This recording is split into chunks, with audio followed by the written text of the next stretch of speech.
Agatha Raisin and the tea, Mrs. Bloxby. Regretted. Dear listeners, welcome to tonight's mystery. I'm Jane, your host, and I'm thrilled to have you here for another captivating tale. Before we dive in, I'd love to get to know you a little better. What's one hobby or passion that brings you joy? Are you into baking, painting, gardening, or perhaps something completely unexpected? Drop your answer in the comments. I always enjoy learning more about our wonderful community. And do not forget to like and subscribe. It will motivate me for more mysteries every day. Now, let's get cozy and begin tonight's story. Chapter 1. The Invitation That Shouldn't Have Been Well. The morning sun stretched lazily across the Cotswold Hill, its soft light spilling into Agatha Raisin's cottage kitchen. The air smelled of butter and flour, the kind of scent that belonged entirely to quiet mornings and small triumphs. A tray of golden scones cooled on the counter beside a pot of jam that caught the light like rubies. Agatha stood by the window, one hand wrapped around her mug of tea, watching a robin tug at a worm near the garden path. For once, there was no murder to consider, no villager behaving suspiciously, and no client calling about a missing husband. Only the gentle hum of a new day. Her auburn hair, pinned neatly, gleamed in the morning glow. She let herself breathe, though she wasn't very good at that sort of thing. Resting, that is. Still, peace had a way of creeping up on her when she least expected it. Outside, the village of Carsely was beginning to stir. A milk van rattled down the lane. Someone's radio drifted faintly through an open window, playing an old tune that carried a kind of cheerful nostalgia. A cat leapt onto a fence and stared imperiously at nothing in particular. It was all so ordinary, so perfectly, deliciously ordinary, that Agatha found herself smiling. She was just about to sit down with her breakfast when her phone buzzed on the table, vibrating against the wood with a sharp insistence that didn't suit the mood. She frowned, reaching for it. Hardly anyone texted her at this hour, certainly not Mrs. Bloxby, yet the name blinking on the screen belonged unmistakably to the vicar's wife. Would you come for tea this afternoon? There's something I'd like to discuss, privately. Agatha read the message twice. Privately? She murmured aloud. Mrs. Bloxby was not a woman prone to secrecy. In all the years Agatha had known her, she had never used such formal phrasing. Normally it was pop in for a cuppa, dear, or I've baked too much. Come rescue me. But this message felt different. She scrolled again to check for a second text. Perhaps a clarification or one of those charming follow-ups Mrs. Bloxby sent when she felt she'd been too abrupt. Nothing. Only that single, oddly serious line. Agatha set the phone down slowly. She tried to shake it off, convincing herself it was likely nothing. Perhaps Mrs. Bloxby wanted advice about a parish matter or to gossip, though even that sounded unlikely, given the tone. Still, the thought refused to settle. She turned back to her scones, but they no longer looked inviting. Her appetite dissolved into restlessness. Private tea, she repeated under her breath, the words somehow heavier than they should have been. Out the window, a faint breeze stirred the trees. The village green shimmered in the morning haze. She could almost hear the hum of quiet lives being lived, doors closing, kettles boiling, conversations murmuring from nearby cottages. Yet beneath it all, Agatha felt the faint tremor of something else, something shifting just beyond the ordinary. Her mind, trained by too many strange happenings, began to tick. Mrs. Bloxby's husband, the vicar, had seemed distracted at last Sunday's service. Could it be related? Or perhaps something had occurred in the parish, one of those small scandals the village excelled at hiding beneath lace curtains and Sunday smiles. She sighed, brushing flour from her hands. Well, she said to the robin still perched outside, I suppose we'll find out. The bird tilted its head, as if considering her, then fluttered away toward the church spire that peeked through the trees. Agatha watched it go, her curiosity now fully awake. By the time she cleaned the kitchen, the scones were wrapped neatly, and her coat was already draped over the chair. She wasn't sure why she'd decided so quickly, only that the thought of refusing never truly occurred to her. Something in Mrs. Bloxby's tone had tugged at her instincts, and Agatha Raisin had long ago learned never to ignore that feeling. It was the same quiet prickle she'd felt before every case worth remembering, the subtle warning that life was about to become inconveniently interesting. She slipped her phone into her pocket and glanced around the cozy kitchen one last time. Everything appeared calm, undisturbed, and utterly normal. But as she stepped outside and locked the door behind her, she couldn't shake the sense that this would be the last truly peaceful morning she'd have for quite some time. The vicarage sat at the far end of Carsely Lane, framed by wisteria vines that clung to its stone walls like soft lilac clouds. Agatha approached along the cobbled path, the air carrying the familiar scent of roses from Mrs. Bloxby's garden. A gentle breeze stirred the lace curtains in the windows, giving the impression that the house itself was breathing. It was the sort of place that looked incapable of harbouring secrets. Too warm, too sunlit, too good. When the door opened, Mrs. Bloxby stood there with her usual smile, though Agatha spotted the weariness behind it at once. "Agatha, dear, how lovely of you to come," she said, though her voice carried a thin tremor that betrayed her composure. "Lovely of you to invite me," Agatha replied, studying her friend's face. "I hope everything's all right?" "Oh, yes, quite," Mrs. Bloxby said quickly. "Do come in." The hallway smelled faintly of beeswax polish and cinnamon. Agatha followed her into the sitting room, where the tea service had already been set. A fine porcelain pot, delicate china cups, and a plate of small sandwiches arranged with characteristic care. The vicar's wife prided herself on details. Even her worries seemed neatly folded into her manners. They settled opposite each other by the window. Afternoon light streamed across the table. Glinting off the teapot's silver handle, Mrs. Bloxby poured with a steady hand, though Agatha noticed she avoided eye contact. "You've been quiet lately," Agatha began lightly, stirring her tea. "Not your usual self," Mrs. Bloxby smiled, though the corners of her lips wavered. "It's nothing serious, I assure you.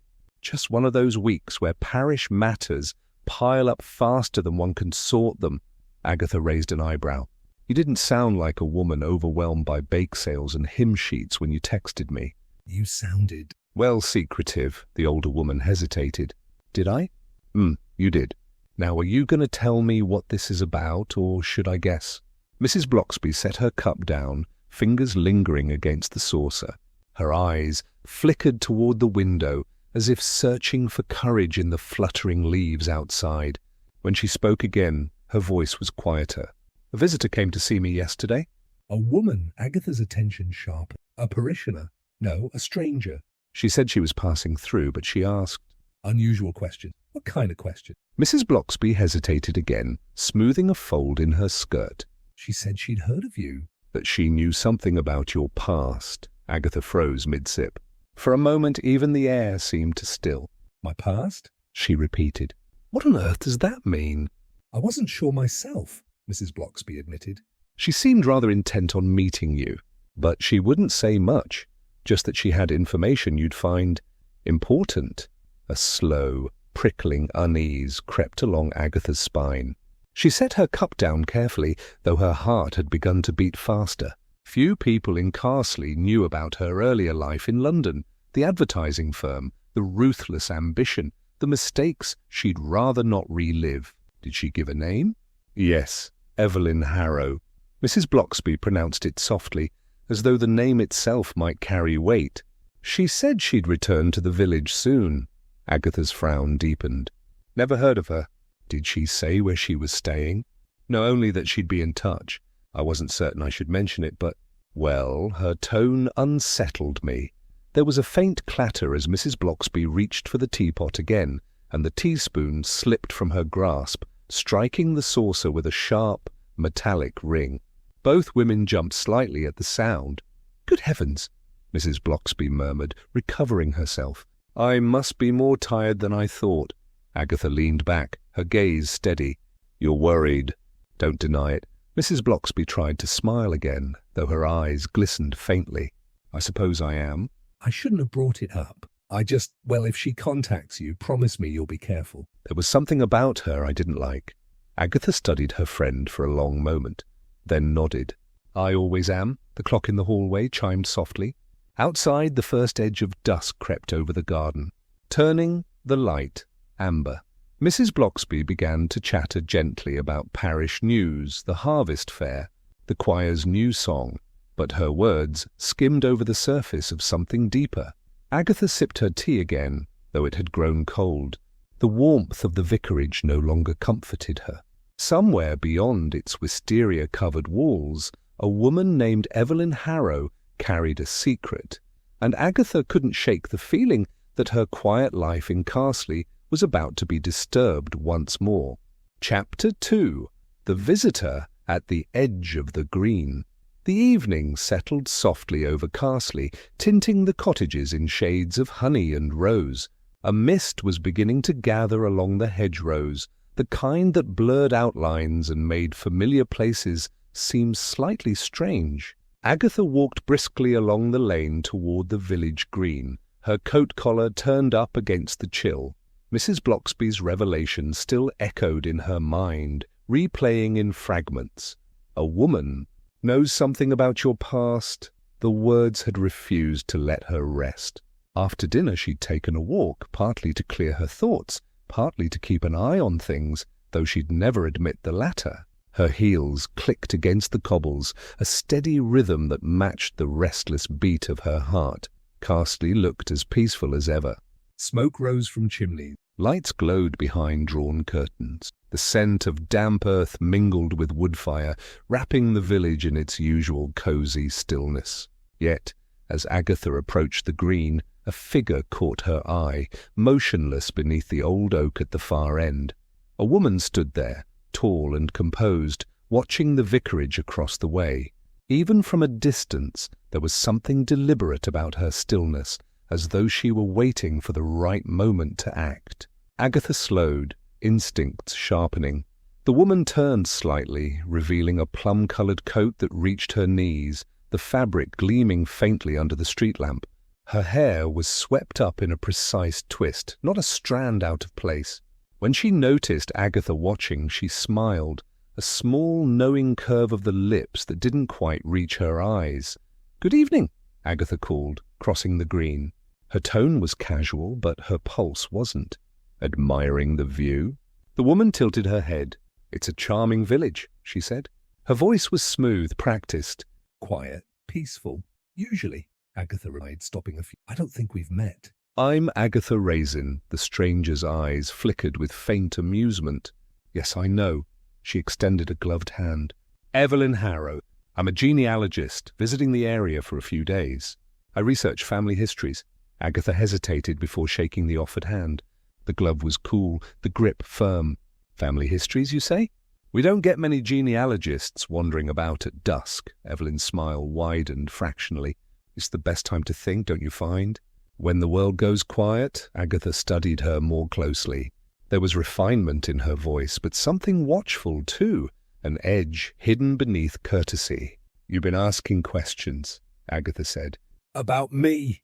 The other woman's eyes brightened, as though pleased by Agatha's directness. "Only out of professional curiosity," she said lightly. "Your name came up in connection with an old family record I stumbled upon."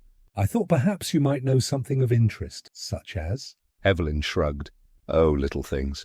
People's connections."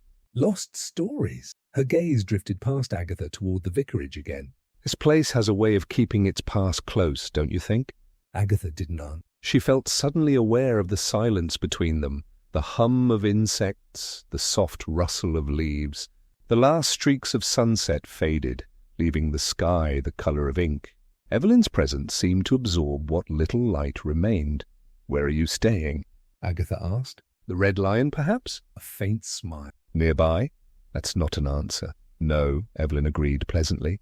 "It isn't." Before Agatha could press further, the distant sound of a church bell tolled the hour. Evelyn glanced toward it, then back at Agatha, her expression unreadable. "I should be going." "Lovely to meet you." She reached into her coat and handed Agatha a card, ivory, embossed in fine script. "Evelyn Harrow, Genealogical Research." There was no address, no phone number. only an email written in looping cursive. When Agatha looked up from it, the woman was already walking away, her coat brushing against the mist like a shadow dissolving into night. "Hold on!" Agatha called, but Evelyn didn't turn. Within moments, she was gone, her silhouette swallowed by the dimming lane. The faint scent of perfume lingered, lavender, mixed with something sharper, almost metallic. Agatha stood there for a long moment, the business card cool between her fingers. A genealogist, she'd said, interested in family histories. Yet Agatha couldn't shake the feeling that Evelyn hadn't come to Carsely to look into anyone's ancestry. No, this woman was looking for something else, something that had been hidden far too long. As the mist thickened around her, Agatha slipped the card into her pocket and turned toward the vicarage. In the stillness of evening, the peaceful village seemed to watch her back, as though it too was waiting to see what the stranger would stir up next. Morning in Carsely arrived shrouded in silver mist, the kind that blurred the outlines of the church spire and made the vicarage garden look ghostly. Agatha had barely slept. Evelyn Harrow's card lay on her kitchen table beside a cold cup of tea, its lack of address gnawing at her. By 8 o'clock, she'd decided she couldn't wait any longer. Whatever Mrs. Bloxby knew, she was going to hear it now, without the polite evasions of yesterday's tea. The vicarage door opened before Agatha could knock. Mrs. Bloxby stood there, her usually serene face drawn and pale. She wore her gardening apron, though her hands were still and clean, as if she'd only put it on for something to do. "Oh, Agatha," she said softly. "You're early." "I'm awake," Agatha replied, stepping past her into the sitting room. "Couldn't sleep. I saw our mysterious genealogist last night. Miss Harrow, was it, or Mrs.?" "Hard to tell with her sort." Mrs. Bloxby closed the door with a sigh, her composure trembling at the edges. "You spoke to her?" "Briefly. Enough to know she's not just here for the scenery." Agatha sat down, fixing her friend with a look that allowed no escape. "So what exactly did she tell you?" Mrs. Bloxby hesitated, fingers clasping and unclasping in her lap. The morning light through the lace curtains made the china teapot on the tray shimmer faintly, an image of calm that didn't match the tension in the room. "She came 2 days ago," Mrs. Bloxby began quietly. "Introduced herself at the church, said she was tracing family lines for a research project. She mentioned the name Crispin. You remember? Old Thomas Crispin, who passed last year? The man with the odd collection of clocks?" Agatha said. "Of course," Mrs. Bloxby nodded. "She said there was some confusion about his estate." "A missing will," Agatha leaned forward. "Missing?" "As in deliberately misplaced?" "I don't know," Mrs. Bloxby murmured. "She hinted that there might be another document, one no one's seen. She seemed to think I might know something about it." Agatha frowned. "Why you?" "That's what unsettled me." Mrs. Bloxby's voice dropped to a whisper. "She said I'd once signed as witness to a paper Thomas brought to the vicarage years ago. I'd quite forgotten about it. At least I thought I had. He'd asked if I would sign something small, an acknowledgement for his church donation. But now," she looked stricken, "now I wonder if it was something else entirely." The kettle in the corner began to whistle softly, though neither woman moved. "So," Agatha said slowly, "this Evelyn believes you hold some piece of proof about that will." "And instead of going to the solicitor, she comes straight to you." Mrs. Bloxby nodded miserably. "I should never have invited her for tea." "I thought perhaps she needed comfort. She seemed so polite, so earnest." "But there was something in her eyes, Agatha. Something cold. She asked about you too. About me." Agatha's voice sharpened. Mrs. Bloxby's fingers twisted in her apron. "She said you'd been involved once, long ago, in a case that touched the Crispin family. I told her nothing of consequence, but perhaps even that was too much." Agatha exhaled, a mixture of irritation and worry crossing her face. "You were trying to be kind, but she's not here for kindness." The older woman lowered her head. "I fear I've done wrong." There was something almost hungry in her curiosity. "When she left, I felt as though I'd opened a door that should have stayed shut." Agatha rose, pacing to the window. Outside, the mist had thinned, revealing the churchyard beyond, the neat stones, the ivy, the sense of quiet history. Somewhere in that stillness lay the reason Evelyn Harrow had come to Carsely. "Listen to me," Agatha said at last. turning back. "Don't speak of her visit to anyone else. Not a word. Let's see what she's really after before she realizes we're on to her."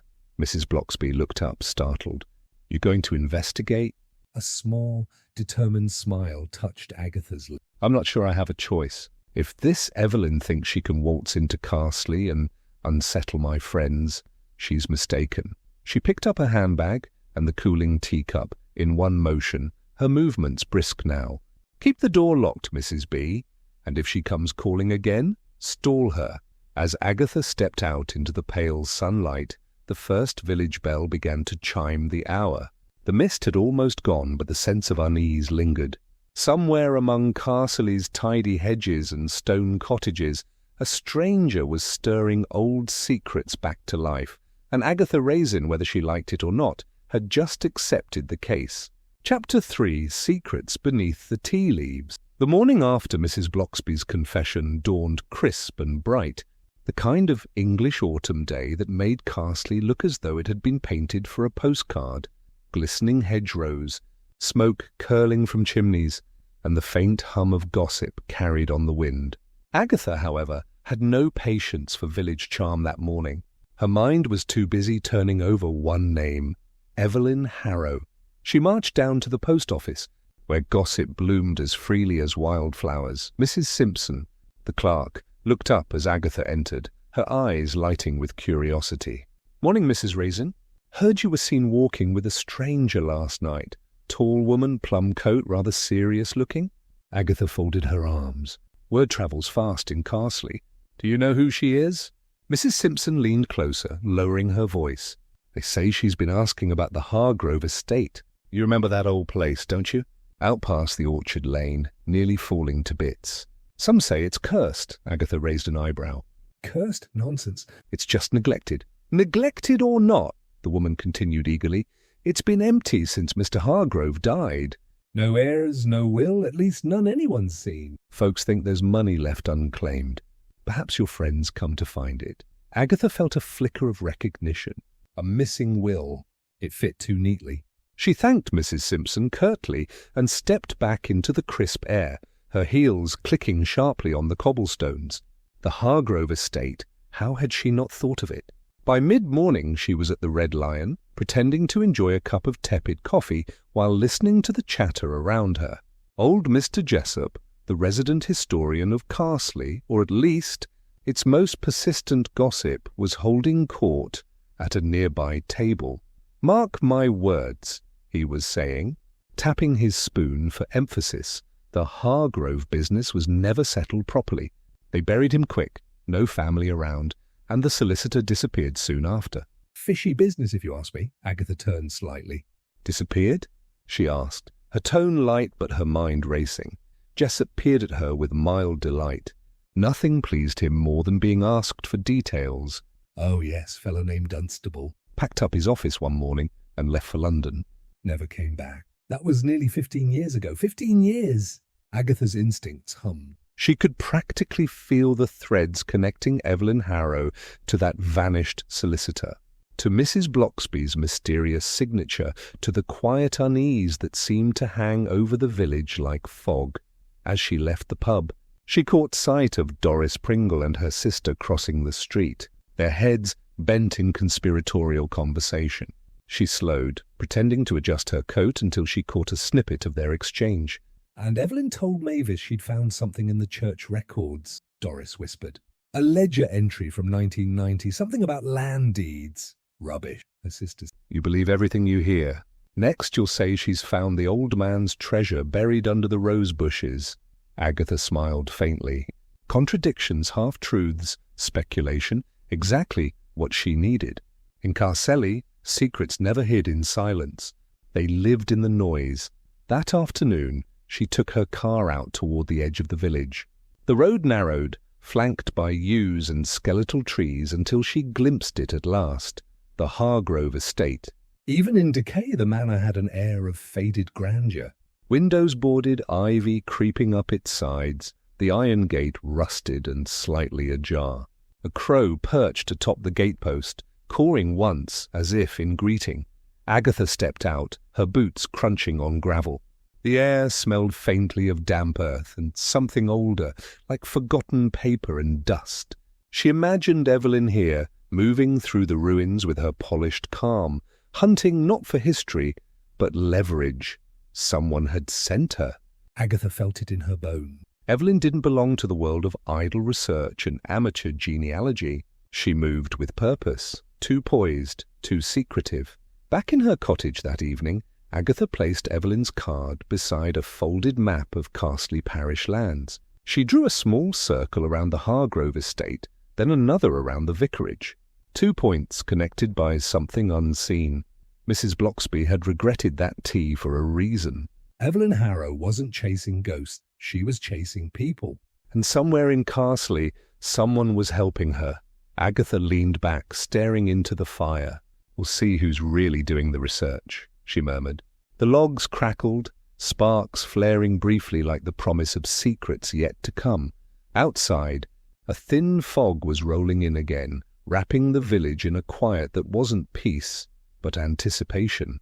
The wind had risen by nightfall, rattling the panes of the vicarage and sending leaves skittering across the churchyard like whispered confessions. Inside, Mrs. Bloxby sat in her armchair beside the fire, her knitting idle in her lap. The flames danced low and steady, throwing amber light across the shelves of old hymnals and the framed photograph of her late husband. It should have been a comforting evening. Yet her heart refused to settle. Ever since her talk with Agatha that morning, a prickling unease had followed her.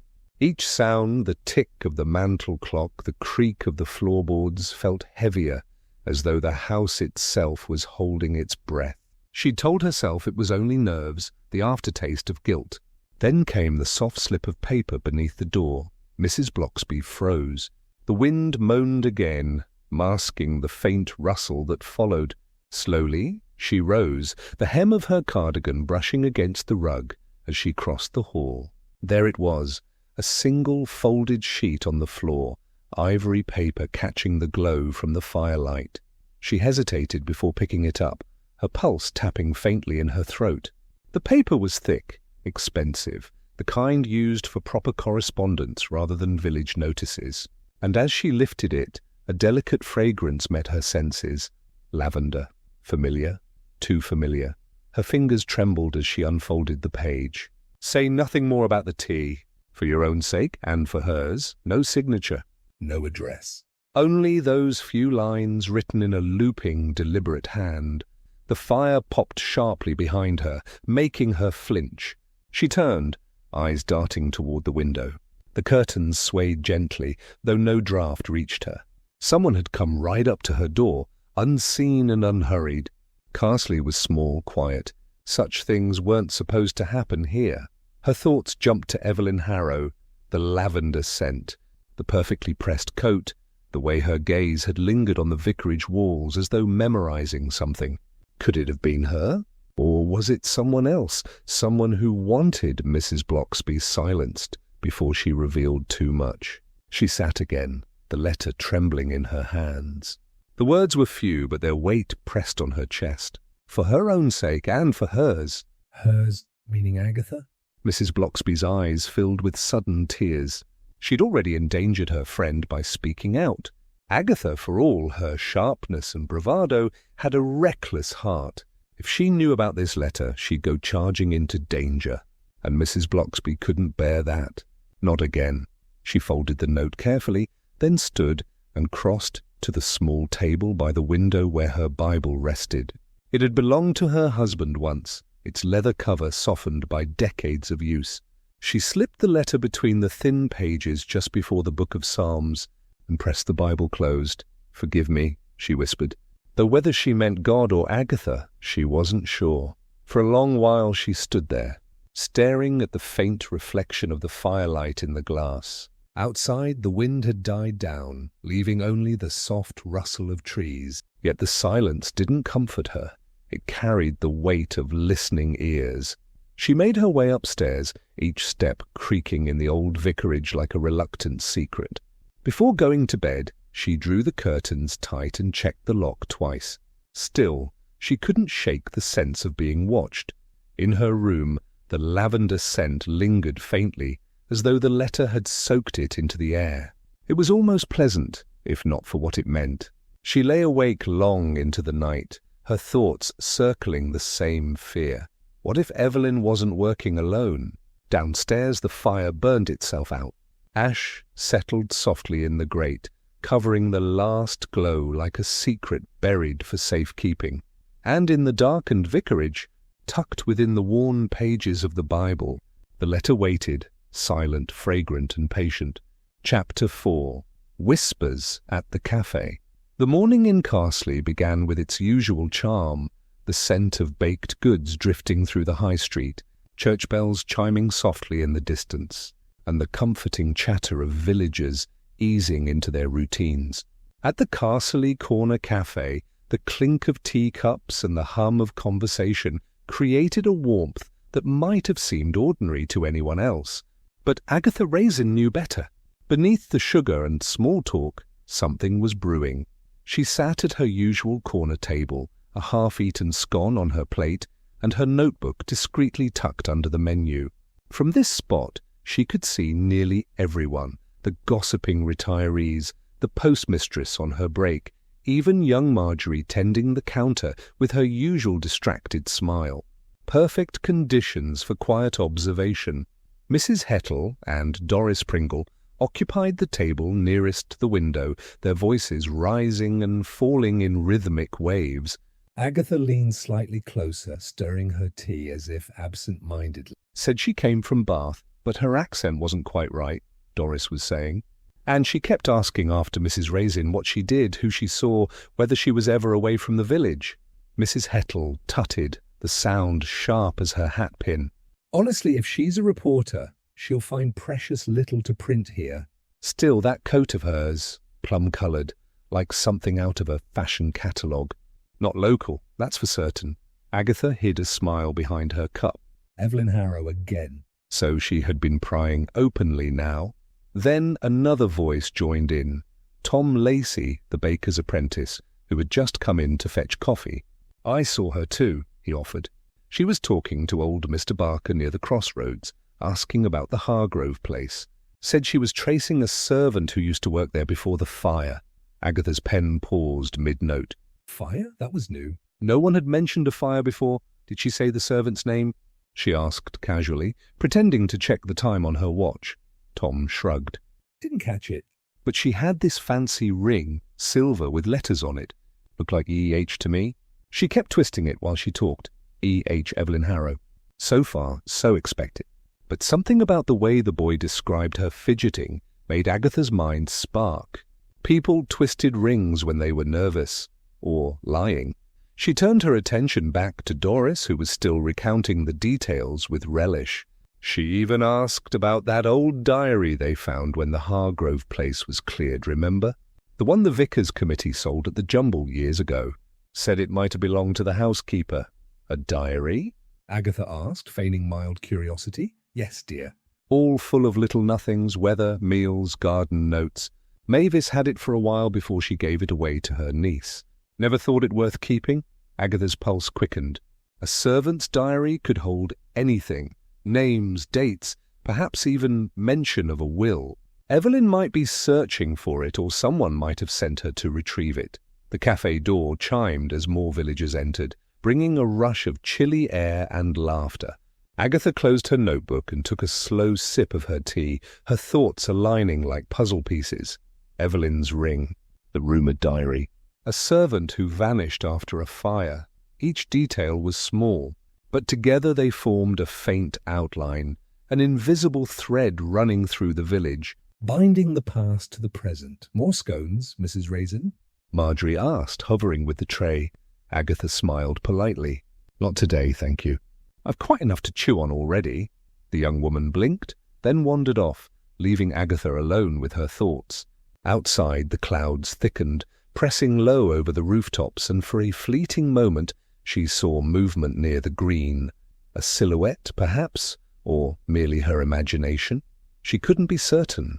But one thing she knew, Evelyn Harrow was still in Carsely, and Agatha had just found her next lead, in crumbs, whispers, and the faint trace of lavender that lingered near the door long after the bell had stopped ringing.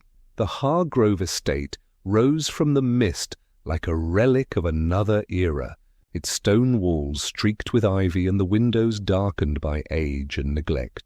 Agatha parked her car on the gravel drive, boots crunching as she stepped out. The air smelled of damp earth and rotting leaves, the kind that hinted at both decay and secrets waiting patiently beneath. She adjusted her coat collar and approached the front door, the iron knocker cold and rusted in her hand. Inside, the air was heavy with dust and the faint tang of mildew. Floorboards groaned under each careful step, and cobwebs stretched across corners like fragile lace. Agatha's eyes swept the grand, empty rooms, once filled with laughter, perhaps now silent, except for the occasional drip from a leaky roof. Her gaze fell on the hearth in the main sitting room. A delicate porcelain teacup rested on the edge, its rim chipped, and the faint scent of brewed tea lingered in the air. Footprints, small and deliberate, led away from the cup toward the staircase. Someone had been here recently. Agatha knelt by the fireplace and noticed the remnants of a photograph half-burned, the edges curled and blackened. She carefully lifted it with gloved fingers. The image was startling, a young Mrs. Bloxby, vibrant and poised, standing beside a man Agatha did not recognize. His face was partially obscured, but his presence felt deliberate, almost commanding. Her heart skipped. "What on earth?" she murmured. The ash in the hearth shifted as she set the photograph down, sending a wisp of smoke curling upward. The teacup, the photograph, the footprints, they were pieces of a puzzle that Evelyn Harrow had begun assembling long before Agatha's arrival. Whoever had left them here wanted her to see. Agatha's eyes roamed the room, scanning for other signs, a diary perhaps, or a letter, but found only scattered papers, yellowed with age. Yet the traces of recent activity were undeniable. Someone had been searching for something, and it wasn't merely to explore the estate's crumbling history. She set the photograph aside carefully and stepped back, letting the silence fill her. It was the kind of quiet that presses against the ears, amplifying every creak and groan of the old house. Outside, the wind rattled broken shutters and a crow cawed somewhere along the overgrown garden path. Agatha clenched her jaw. Evelyn Harrow had been here. She had walked these halls, touched these surfaces, and left hints of her presence like a signature. But what exactly was she looking for? Her thoughts returned to the man in the photograph. His unfamiliarity gnawed at her. Was he connected to the missing will, or some other secret buried long ago? And why had Mrs. Bloxby's name appeared in the image? Agatha sighed and tucked the photograph into her coat pocket. She glanced once more at the teacup, its faint lavender scent lingering in the air, and the ash that still smouldered in the hearth. Tea and ashes, presence and absence, they seemed to mock her, symbols of a past reaching out to the present. She turned toward the door, mind racing. Carsely's quiet village life had been punctured, its secrets stirred, and a shadow of intrigue now stretched over the Hargrove estate. Agatha Raisin had followed the breadcrumbs, and each one led deeper into a mystery she could neither ignore nor resist. Outside, the fog thickened, curling around the manor like a silent witness to the disturbances within. Agatha pulled her coat tighter and walked back to her car, feeling the weight of eyes, real or imagined, pressing softly from the estate's empty windows. Chapter 5. The Past That Wouldn't Stay Buried. The fading light of dusk cast long shadows across the vicarage garden as Agatha approached, the photograph tucked carefully in her coat pocket. The air smelled of damp earth and faint lavender, still lingering from the letter and the memory of Evelyn Harrow's presence. She paused at the door, taking a deep breath, before knocking sharply. Mrs. Bloxby appeared almost immediately, her expression a mixture of apprehension and resignation. "Agatha," she murmured, stepping aside to let her in. "I wondered if you'd come." Agatha didn't waste time on pleasantries. She held up the photograph, letting the dim light illuminate it. I found this at the Hargrove estate, she said. Care to explain? Mrs. Bloxby's hands trembled slightly as she took the photo, her eyes scanning the faces. The memory stirred something deep and private. I suppose the time has come, she said softly, leading Agatha into the sitting room. She closed the door behind them and sank into her armchair, clutching the photograph as though it were both fragile and dangerous. That man, she began hesitantly, was Reverend Hargrove, the previous vicar. He was extraordinary in ways most people never realized. Generous, compassionate, devoted to this parish in a manner that went far beyond his duties. Agatha nodded, her curiosity sharpening. And you knew him well? Mrs. Bloxby's lips pressed into a thin line. I was his assistant for years. I trusted him with matters no one else could understand. Shortly before he died, unexpectedly far too young, he asked me to help draft a will. Not an ordinary one, mind you. This was to ensure that some of the estate went to the poorest families of Carsely, those he felt had been overlooked. Agatha's eyes widened. So you actually helped him write it? I did, Mrs. Bloxby admitted. Her gaze dropped to the floor. I kept it secret, of course. Only Reverend Hargrove and I knew. It was meant to be a quiet gesture of care, nothing to make headlines. I thought it was safe, buried with him in memory, until Evelyn came along, Agatha said quietly. Mrs. Bloxby flinched slightly, though she nodded. Yes, tea. It was the moment I shared the story, cautiously with her. She was so polite, so earnest, and I thought she might respect what I told her. But I was wrong. She's clever, calculating, and I fear she saw an opportunity to use what I said for her own purposes. Agatha studied her friend, noticing the weight of guilt and regret in every line of her face. You trusted her, she said softly. But it seems she's exploiting that trust. Mrs. Bloxby pressed a hand to her heart. I never meant for this to happen. That tea should have been innocent. But now, her voice faltered, I fear I've opened a door that should have remained closed. Agatha leaned back, absorbing the revelation. The picture, the diary, the estate, the missing will, it all made sense now. Evelyn hadn't stumbled into Carsely by chance. She had been sent to uncover precisely what Mrs. Bloxby had helped hide. Don't worry, Agatha said finally, her voice firm but gentle. We'll protect the secret. But we'll also find out what Evelyn really wants and make sure she doesn't take advantage of your trust again. Mrs. Bloxby nodded, a fragile hope flickering in her eyes. The last light of dusk filtered through the curtains, illuminating the small sitting room. In that quiet, warm space, Agatha felt the weight of responsibility settle on her shoulders. A promise had been broken, a secret betrayed, but the fight to set things right was only just beginning. Outside, the village settled into night, unaware that the past and its hidden wills were stirring once more, and that Agatha Raisin had been drawn firmly into the middle of it all. The village archives were cool and musty, the air thick with the scent of aging paper and wood polish. Agatha had spent countless hours here before, poring over baptism registers and vestry minutes, but today felt different. The sun, slanting through the tall windows, illuminated the dust motes in swirling patterns, almost like tiny spirits hovering over long-forgotten secrets. She set her bag on the table, took a deep breath, and opened the ledger labelled Carsely Parish Records, 1985-1995. At first, the pages seemed ordinary enough, rows of dates, signatures, and faint pencil notations. But as Agatha's eyes adjusted, patterns began to emerge. Several entries around the months of Reverend Hargrove's final year were slightly misaligned, the handwriting inconsistent. Some pages appeared to have been replaced entirely, the edges too crisp, the ink marginally darker. Her pulse quickened. She leaned closer, examining a page recording a donation from the Hargrove estate. A blot of ink marred the margin, dark and almost deliberate. Agatha tilted her head and her stomach gave a small jolt. The blot wasn't random. It formed the rough outline of two letters. E.H. Her mind raced. Evelyn Harrow? Reverend Hargrove? Or was it a cryptic message left by someone else entirely? Whoever it was, the mark suggested intention. Someone wanted to leave a clue, or perhaps mislead anyone who came looking. Agatha traced the surrounding entries carefully.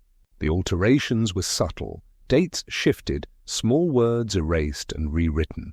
There was a faint smudge on the margin of a page listing a church bequest, almost as if someone had attempted to obscure the original entry.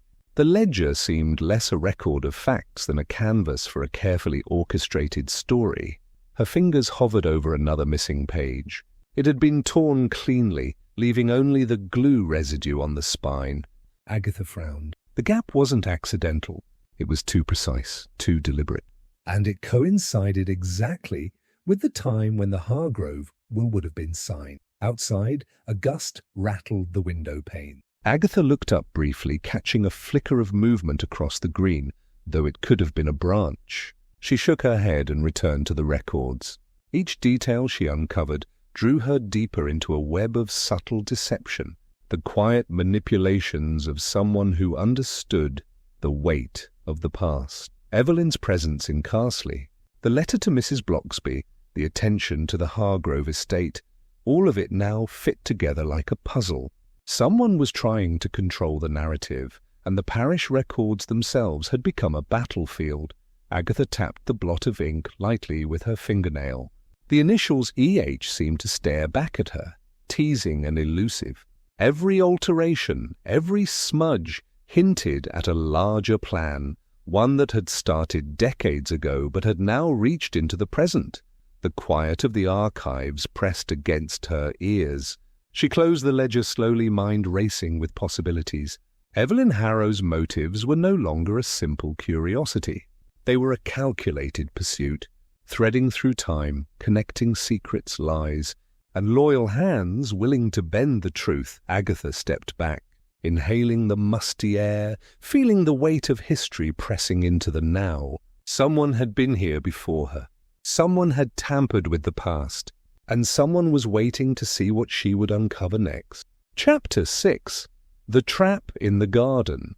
Agatha Raisin stood in her cottage kitchen, surveying the spread of delicate pastries and steaming teacups with a critical eye. The late afternoon sun slanted through the window, catching the dust motes in the air like tiny sparks. Everything looked perfect, enough charm to make the visit feel innocuous, yet carefully curated to allow her the upper hand. Today, she would extend an invitation to Evelyn Harrow, and unlike before, Agatha would not enter the encounter blind. Bill Wong, her friend and reliable investigator, had agreed to observe discreetly. He would wait just beyond the hedgerow, binoculars in hand, blending into the late afternoon shadows of her garden. Agatha allowed herself a small smile.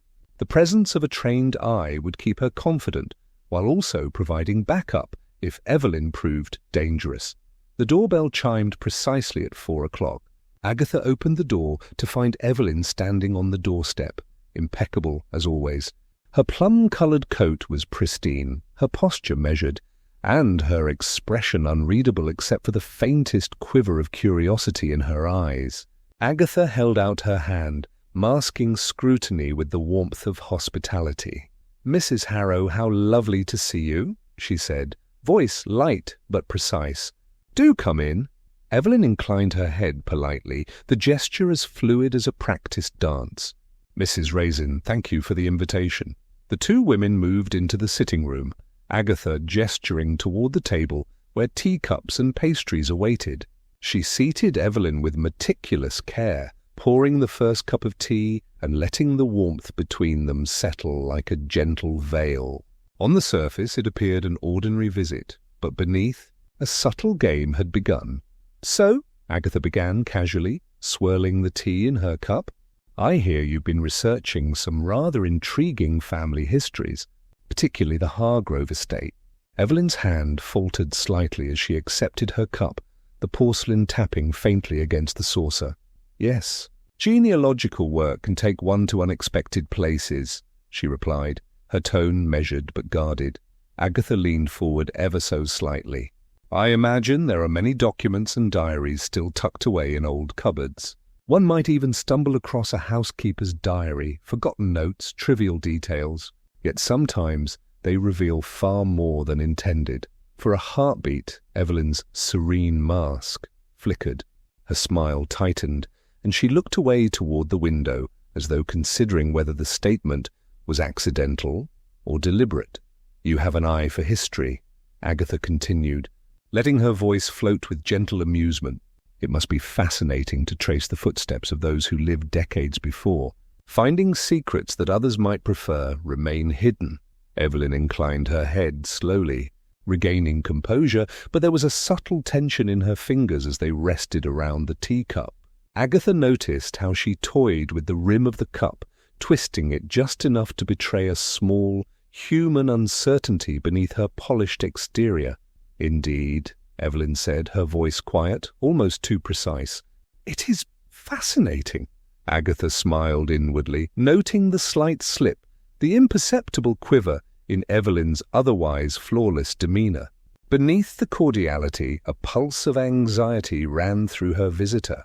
Tea, the symbol of calm civility, had become the instrument of observation and quiet pressure. Bill Wong, concealed beyond the rose hedge, adjusted his binoculars. From the corner of her eye, Agatha caught the subtle tilt of Evelyn's head, as if she sensed the scrutiny, an unspoken acknowledgement that this meeting was no ordinary social call. Agatha sipped her tea, letting the warmth settle, her eyes fixed on Evelyn with the perfect blend of curiosity and restraint. The stage was set, and the psychological duel had begun. One sip at a time, one word at a time, Agatha would probe. Evelyn, brilliant and poised, had met her match at last. The afternoon sun had softened to a mellow gold, streaming through the lace curtains and reflecting off the porcelain teacups. Agatha watched Evelyn harrow across the table, noting every subtle expression, every twitch of her gloved fingers. The conversation had flowed smoothly, yet beneath the civility, tension lingered, like smoke curling from an unseen fire. Evelyn sipped her tea with practiced elegance, but suddenly her face paled. The blush she usually carried vanished, leaving her striking features ghostly against the warm light. She coughed softly, then set the cup down with a tremor that betrayed her usual composure. I feel a little faint," she murmured, her voice uneven. Agatha's instincts sharpened immediately. "Evelyn?" she asked, rising quickly. "Perhaps you'd like to step into the garden." The older woman nodded weakly, rising with surprising effort. Agatha guided her to the door, opening it to a breeze that carried the scent of roses and damp earth. Evelyn leaned against the doorframe, drawing a shaky breath, but within moments her legs buckled. She collapsed onto the garden path with a muted thud. "Good heavens!" Agatha exclaimed, her heart pounding as she knelt beside her. Evelyn's eyes fluttered, half-lidded, the usual spark dimmed. Bill Wong appeared at that precise instant, emerging from the hedgerow with brisk steps. "Agatha, I saw her falter," he said, crouching down beside them. "Is she conscious?" "She's breathing," Agatha replied, scanning Evelyn's features. The sharp lines of her face, once confident and controlled, were slack and vulnerable. Agatha's mind. Poison it had to be. Evelyn's sudden pallor and collapse were deliberate. Yet who had intended harm and why? Bill nodded grimly. "We'll need the doctor. Now!" Within minutes, Dr. Carlyle arrived, carrying his medical bag and moving with the calm authority of years in practice.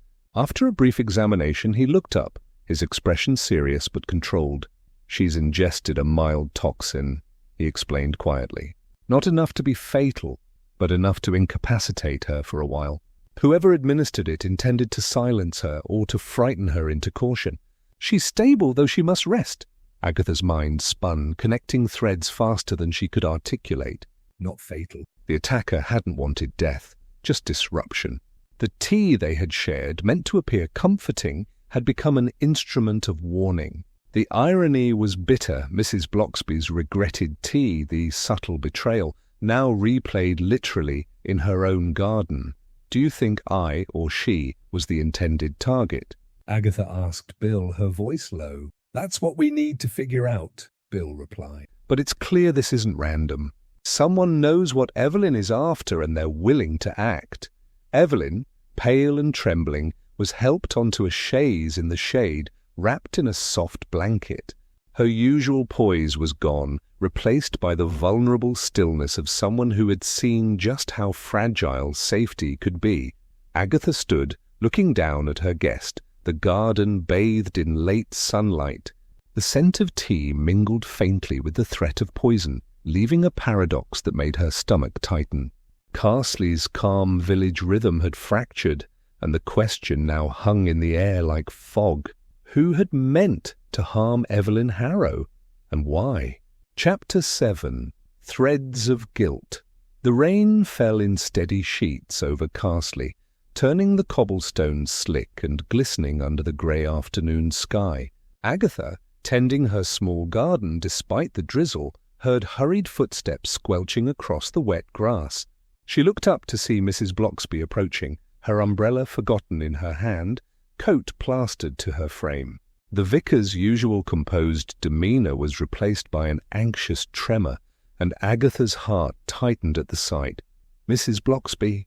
"You'll catch your death out here," Agatha exclaimed, hurrying toward the gate. I had to come," Mrs. Bloxby gasped, wringing her soaked hand. "I couldn't wait any longer." Inside the cottage, Agatha wrapped a thick plaid blanket around her friend as she guided her to a chair by the fire. Steam rose from the kettle, but neither of them touched it at first. Mrs. Bloxby's eyes were wide, haunted, as if she had carried a storm inside her heart for days. "It's about the tea," Mrs. Bloxby began, her voice shaking. "The one I served Evelyn, it came from my own cupboard." She swallowed hard, glancing at Agatha, as though measuring the potential for reproach. "I didn't prepare it myself. I thought it was just the usual blend I keep for guests. But I remember now. It was from that old tin Reverend Hargrove gave me years ago." Agatha's brow furrowed. "The insomnia blend?" Mrs. Bloxby nodded, her hands twisting the edge of her sleeve. "Yes, he used it himself, always before bed, to ease his restless night. I never imagined it could harm anyone. I brewed it out of habit, thinking nothing of it." Her voice cracked. "I didn't know. I swear, Agatha, I didn't—" "You're saying it wasn't deliberate," Agatha interrupted gently, placing a reassuring hand over hers. "Someone must have tampered with it."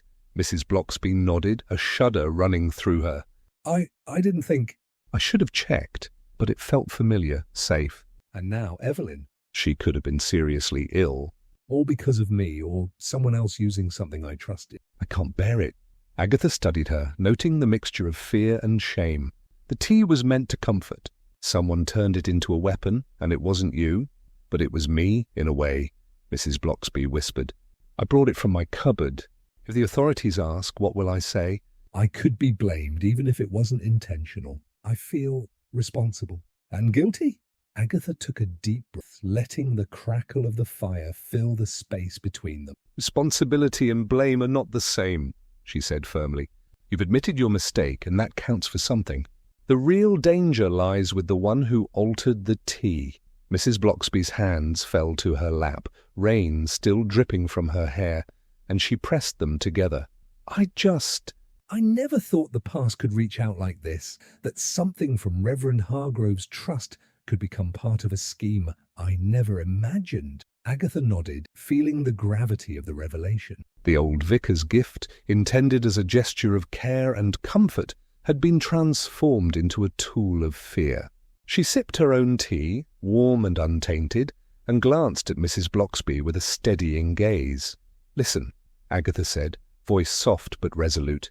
"We'll find out who did this, and we'll make sure Evelyn, and no one else, comes to harm. But right now you must forgive yourself. The past has its shadows, but guilt will only weigh you down if you let it." Mrs. Bloxby exhaled slowly, the tight coil of fear easing just enough to allow a glimmer of relief. Outside, the rain continued, relentless yet cleansing. As if the world itself acknowledged the burden she had carried and the courage it took to confess. Bill Wong sat in the corner of Agatha's kitchen. Papers spread before him like a miniature battlefield. The rain had slowed outside, but the grey sky still pressed through the windows, lending the room a muted, tense glow.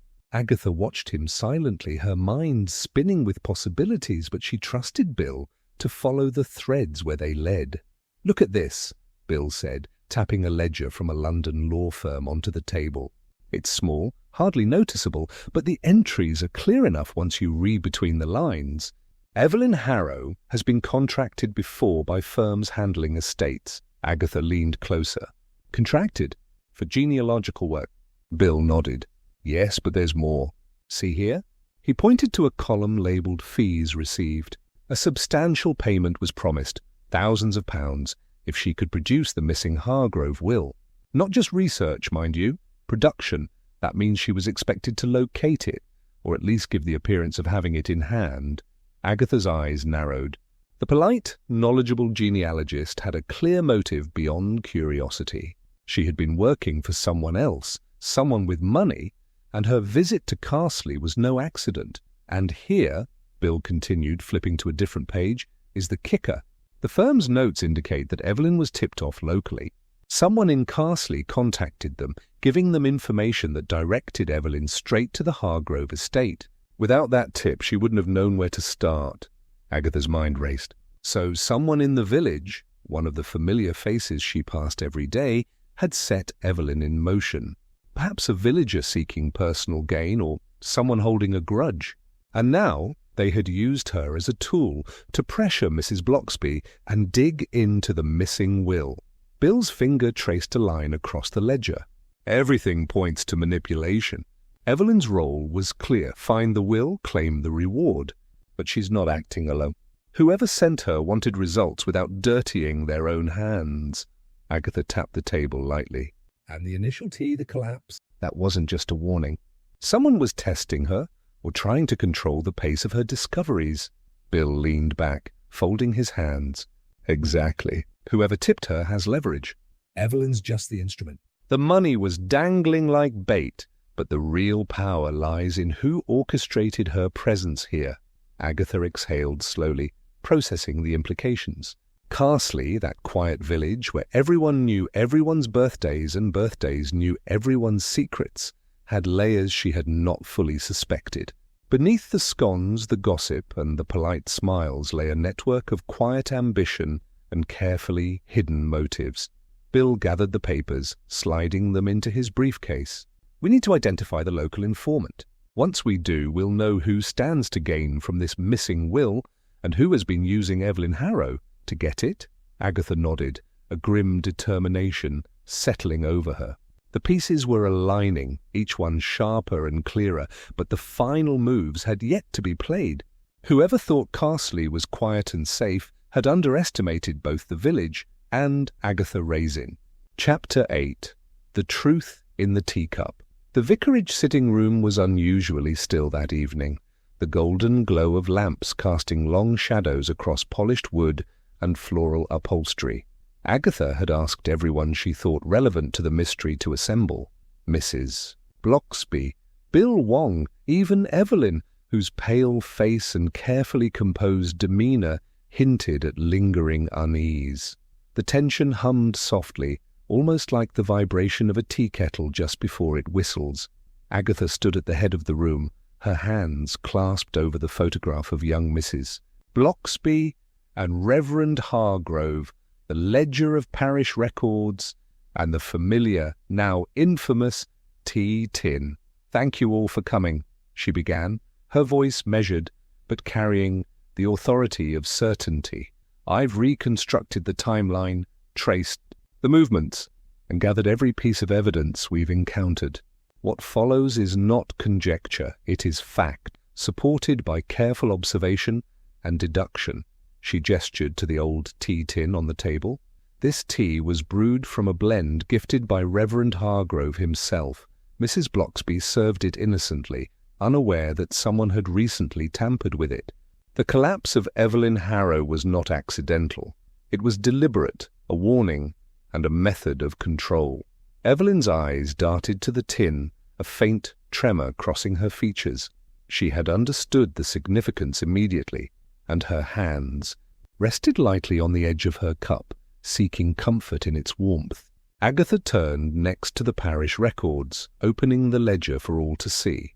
Altered entries, missing pages, and the peculiar ink blot shaped like the initials E.H. These were not random mistakes, they were attempts to obscure the truth. About Reverend Hargrove's final wishes, the will he drafted to benefit the poorest families of this parish. All eyes shifted to Bill, who nodded subtly, confirming Agatha's deductions. And finally, Agatha continued, inhaling slowly, the faint scent of lavender, present both in letters to Mrs. Bloxby and near the Hargrove estate, was a clue to the orchestrator. Each of these elements points not only to Evelyn Harrow's involvement, but also to the person who directed her actions, someone close enough to know the vicarage and the parish intimately. She paused, letting the room absorb the implication, before turning toward the organist, Mr. Percival, a man who had quietly sat in the corner, his expression unreadable. Percival, you once served under Reverend Hargrove. You knew the details of the will and coveted the benefits it promised. Out of jealousy and desperation, you recruited Evelyn Harrow, promising her a reward if she could locate it. When her actions threatened exposure, you manipulated circumstances to intimidate her with the tea. The collapse, the warnings, even the altered records, they were all part of your design. Mr. Percival's face paled, the air around him heavy with the weight of revelation.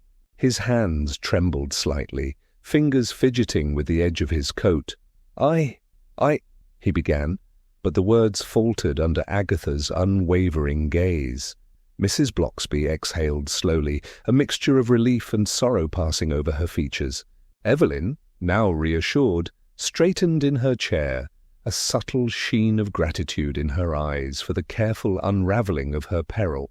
Agatha allowed herself a small, triumphant smile. The circle closes where it began, she said softly, lifting her teacup. Tea, trust, and truth. What was once a comfort was twisted into a weapon, but justice, as always, returns in kind. Outside, the evening air carried a soft drizzle, washing over the village with a quiet, cleansing rhythm. Within the vicarage, the warmth returned to the room, mingled with relief, restored trust, and the satisfaction of secrets laid bare. The past, with all its shadows, had finally met the present, and Agatha Raisin had ensured that balance and justice prevailed. The vicarage had settled into a comforting quiet. The tension of revelation lingered faintly in the air, like the last curl of steam rising from a freshly poured cup of tea. Mrs. Bloxby sat near the window, her hands wrapped around a warm mug, staring out at the garden where raindrops still clung to the roses. The storm had passed, leaving a pale sunlight that glimmered across the wet cobblestones, bathing Carsely in soft, forgiving light. Agatha joined her, carrying her own cup, and sank into the chair opposite. "You've done the right thing, Bloxby," she said gently, voice carrying the warmth of friendship that had been tested, but not broken. "It was never your fault what happened. The tea, the gift from the Reverend, it was meant for comfort, not chaos." Mrs. Bloxby's eyes lingered on the cup as though seeing it anew. "I see it differently now," she murmured. "All it took was a single, simple act, sharing tea, to awaken secrets I thought long buried. I meant well, yet it stirred so much, almost beyond control. I suppose that is why I regretted it." Agatha nodded, taking a careful sip. The tea was soothing, an earthy, fragrant reminder that comfort could exist even amid shadows. "Regret and redemption often share the same cup," she said thoughtfully. "You acted from care, from loyalty to the Reverend's memory. That intention matters far more than what someone else tried to make of it." Outside, the garden glistened with droplets, the early sunlight turning each leaf and petal into a jewel. Birds cautiously ventured out from the hedgerows, their soft calls punctuating the returning calm. Carsely itself seemed to breathe more evenly, as though the village had sensed the tension ease and allowed itself to settle once more. Mrs. Bloxby drew in a deep breath, exhaling slowly. "It is remarkable, isn't it?" she said, voice soft. "How a small cup of tea, something so ordinary, can carry the weight of trust, secrets, and at times deception. I never thought I would see the day when all of it came to light." Agatha smiled, the corners of her eyes crinkling with gentle amusement and relief. "That is the nature of small villages," she said, "and of human hearts. We think we protect, we think we hide, but the past has a way of speaking through the smallest gestures. Sometimes it's a cup of tea, sometimes it's a letter slipped under a door. The important thing is to listen, to pay attention." The two women sat in companionable silence, the warmth of their tea radiating into the quiet room. Agatha's gaze drifted to the garden, reflecting on the lessons of the past weeks. Mysteries might surface, truths might shock, but in the end, the world could return to its gentle rhythms, leaving space for reflection, forgiveness, and the comfort of ordinary life. She lifted her cup slightly in a private toast. "Some mysteries," she mused aloud, "aren't meant to vanish completely. They are reminders to observe, to listen, and to cherish the small things, like tea, friendship, and the quiet courage to face the truth." Outside, Carsely glimmered under the clearing sky, peaceful once again, as the day moved toward evening, with a lingering sense of calm, bittersweet and complete.